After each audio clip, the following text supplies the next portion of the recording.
మళ్లీ పునరావాసం కల్పించడానికి మనం ఈరోజు ఈ కార్యక్రమాన్ని ఏర్పాటు చేసుకున్నాం. నేను ఎప్పుడు కూడా ఇప్పుడే కాదు, నేను మొదటి నుంచి అభివృద్ధి జరగాలి. అభివృద్ధి జరిగేటప్పుడు దానికి కొంతమంది ముందుకొచ్చి భూములు ఒక విధంగా చెప్పాలంటే త్యాగం చేస్తున్నారు. తరతరాలుగా మీరు ఇక్కడున్నారు. మీ పెద్దవాళ్ళు, మీ పూర్వీకులు ఇక్కడనే పుట్టారు, ఇక్కడనే పెరిగారు. తర్వాత మీరు వచ్చారు. అందరూ కూడా ఈ భూతల్లిని ఆధారంగా చేసుకుని మీ కార్యక్రమాలు చేస్తున్నారు.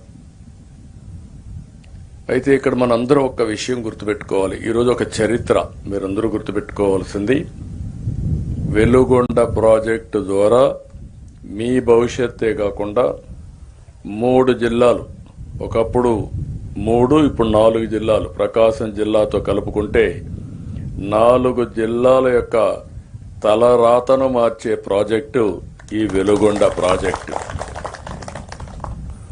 అయితే ఒక్కసారి మనం ఆలోచించుకుంటే గతాన్ని, ఇప్పటికి కూడా ఈ ప్రాంతంలో నీరన్నీ పాతాళానికి వెళ్ళిపోయినాయి. మనం తాగే నీళ్లన్నీ ఫ్లోరైడ్ నీళ్లు తాగుతున్నాం. దానివల్ల చాలా మందికి ఆరోగ్య సమస్యలు. దేవుడు సక్రమంగా పుట్టించినా మనకు మాత్రం అనేక సమస్యలు వచ్చాయి, వస్తున్నాయి కూడా. ఇంకొక పక్క కరువు. అనేక సందర్భాల్లో మార్కాపూర్ ప్రాంతం అంటే ఇది ఒక కరువు ప్రాంతం, అన్ని విధాల ఇబ్బంది పడే ప్రాంతం వచ్చింది.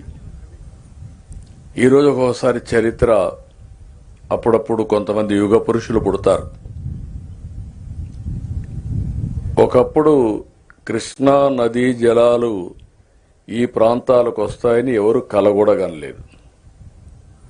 అలాంటి సమయంలో నందమూరి తారక రామారావు గారు ముఖ్యమంత్రి అయిన తర్వాత మొట్టమొదటిసారిగా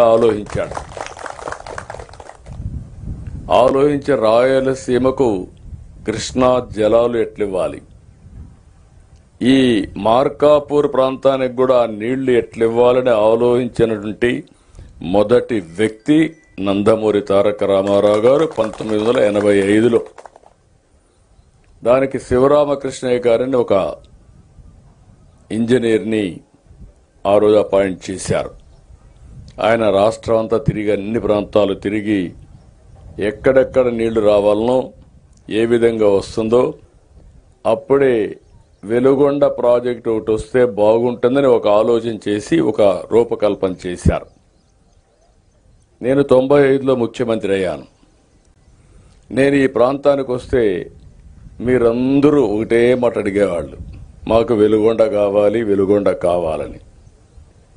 నేను ఆ రోజు మిమ్మల్ని అడిగాను, వెలుగొండ ఎట్లొస్తుంది, నీళ్లు ఎక్కడున్నాయి, మనకు లేవు కదా, లేనప్పుడు ఎట్లొస్తుందంటే మీరు ఒక మాట చెప్పారు, 5 సంవత్సరాల్లో ఎప్పుడైనా వరద వస్తే ఆ ఒక్క సంవత్సరం నీళ్లు మాకు మళ్ళించండి, 4 ఏళ్లు మేము బతకతాం, లేకపోతే ఈ ప్రాంతంలో బతకలేమని మీరు అడిగితే, ఆ మాట చెప్పంగానే నా మనసు కలిచివేసింది. అందుకే ఆ రోజే నిర్ణయం చేశా. 96లో ఆ రోజు మార్చి 26వ తారీఖు అనుకుంటా నేను ఫౌండేషన్ వేసా. అక్కడి నుంచి కొన్ని పనులు కూడా చేశానని చెప్తాను. అదే సమయంలో ఈరోజు మీరు ఆలోచిస్తే ప్రాజెక్టుకి 10,580 కోట్లు ఖర్చు అవుతుంది ఇప్పుడు లెక్కల ప్రకారం. ఇప్పటికే 6,736 కోట్లు మనం ఖర్చు పెట్టాం. ఇంకా 3,844 కోట్లు ఖర్చు పెట్టాలి. నిన్న మొన్నే మనం 759 కోట్లు ఖర్చు పెట్టాం. ఈరోజు 900 కోట్లు రైతులకు, పేదవాళ్లకి పునరావాసం చేయడానికి, R&R ఇవ్వడానికి శాంక్షన్ చేయడమే కాకుండా ఒకేసారి 300 కోట్లు ఈరోజు రిలీజ్ చేస్తున్నాం. సాయంత్రానికి మీ బ్యాంక్ అకౌంట్కి వస్తుంది. అకౌంట్కి వెళ్ళిపోయిందా? మండేకి పడుతుంది. ఈరోజు రేపు ఆర్బీఐ హాలిడేస్. ఓకే, ఈరోజు రేపు ఆర్బీఐ హాలిడే అంట. డబ్బులు మీ అకౌంట్కి రిలీజ్ చేశాం. సోమవారం మీరు వెళ్ళి మీ అకౌంట్లో డబ్బులు తీసుకునే అవకాశం కూడా ఉంటుంది. ఉండడం కాదు, 100% మీ అకౌంట్లో సోమవారం డబ్బులు ఉంటుంది. దాన్ని బట్టి మీరు ప్లాన్ చేసుకోవచ్చు. ఈరోజు మనం చూస్తే చాలా ఆర్థిక ఇబ్బందులు ఉన్నాయి. రాష్ట్రం విధ్వంసం అయింది. రాష్ట్రం యొక్క మొరేల్ ఆఫీసర్స్ పనిచేయడానికి కూడా ఇష్టపడే పనిచేసి లేరు. ఎక్కడ చూసినా లా అండ్ ఆర్డర్ అయితే అధపాతాళానికి పోయింది. నాకే ఆశ్చర్యం వేస్తుంది. నేను చాలా సవాళ్లు చూశాను. ఒకప్పుడు తీవ్రవాదులు, నా కోసం నేను చేయలే, ఈ రాష్ట్రం కోసం ఆలోచించా. ఆ రోజు హైదరాబాద్ చుట్టుపక్కల వచ్చేస్తే అభివృద్ధి ఆగిపోతుందని నేను ఆ రోజు నక్సలిజం అనేది కరెక్ట్ కాదని గట్టిగా చెప్పి పోరాడాను.